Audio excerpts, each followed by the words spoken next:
కీర్తనల గ్రంథము 3వ అధ్యాయం చదువుకుందాం.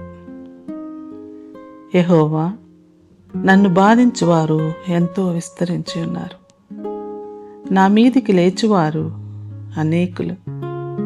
దేవుని వలన అతనికి రక్షణ ఏమీ దొరకదని నన్ను గూర్చి చెప్పువారు అనేకులు.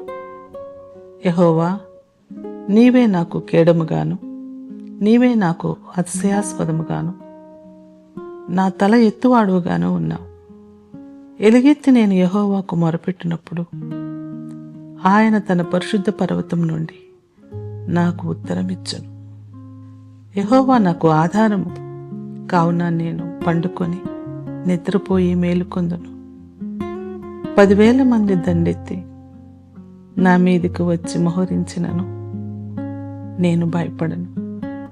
యెహోవా, లెమ్ము, నా దేవా, నన్ను రక్షింపుము.